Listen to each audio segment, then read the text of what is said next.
So this is a quick explanation of some of the less intuitive strats in UDG.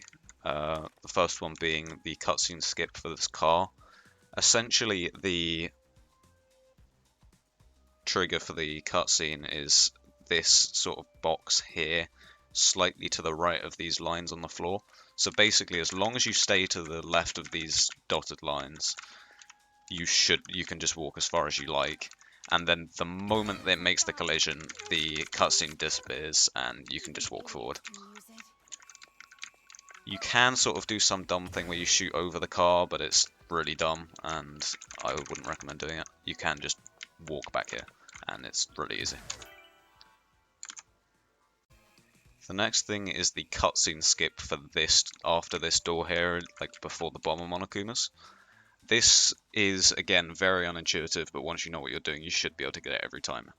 All you need to do is switch to Toko before you go in this door, and then I would recommend just taking your hand off the mouse. Because you don't need to touch it, you don't turn the camera at all. All you do is you hold W and D, you wait about half a second after you start moving, and you press shift. So it should look something like this. The timing is really lenient on when you dash, but essentially, as long as you don't dash like immediately upon entering the room, you should be fine. So this is a quick explanation of the bridge, or the start of the bridge, with attempting to get this guy to start running. Because if you start moving immediately, he won't. As most people who have attempted to run this game will know, if you just go like that, he will stand there and do bugger all, and it's really annoying. But essentially, if you stand here for like half a second, he will stop moving. So you have two options with that. Either the safer option is to immediately dash to the side, just like once, just do a quick dash to the side, and then something like that. Or you can dash backwards, I guess. Hey, where you going? It's not that way. I know some people do that. I tend to just, because there's a moment that you can just stand there before you switch. So I tend to just wait a moment and then dash, but it's slightly less safe than doing the other strats. Right, so this is going to be an explanation of the visual cues I use for the dark section of Chapter 3, right at the start. This is mainly relevant for New Game Plus, because dashing through this is fairly mandatory in New Game Plus, but in New Game you can also dash through it and it will save a little bit of time.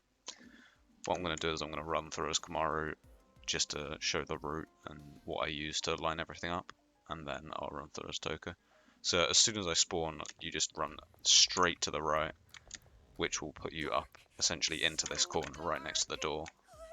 And then you go around this off to the left, and then you just sort of follow this wall for a while until you hit the other end of this counter. And then from here you sort of slightly wrap around it to the right, and then you can follow this wall to the door, walk straight through this door, and then you'll hit either this wall here or this set of benches. If you hit this set of benches, you know you've got to go further to the right. If you hit this wall, you can just follow it straight round, and then the child will be sort of like right there. Which, if you're dashing it, will look something sort of like this.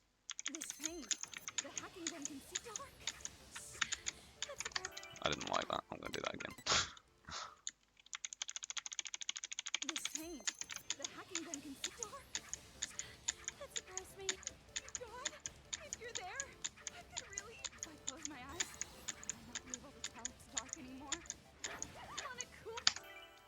And then you're there.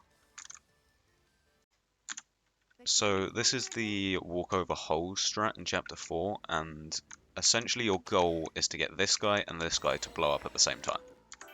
And in one quick fluid motion, essentially what you're trying to do is walk in, shoot this guy, knock back those guys just as the guy on the right notices you, immediately shoot that guy, get this guy to trigger, switch to Toko, get hit.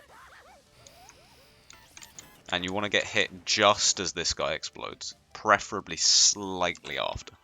Though it is quite difficult to manipulate when you're going to get hit because he kind of has a mind of his own. But as long as you sort of do the same thing, because this, make sure that Kamaru doesn't get hit, and that is just a make sure because she does whatever the fuck she feels like. If you mess it up, you can just do this, and it's not much slower. So it's not particularly risky to go for, which is good.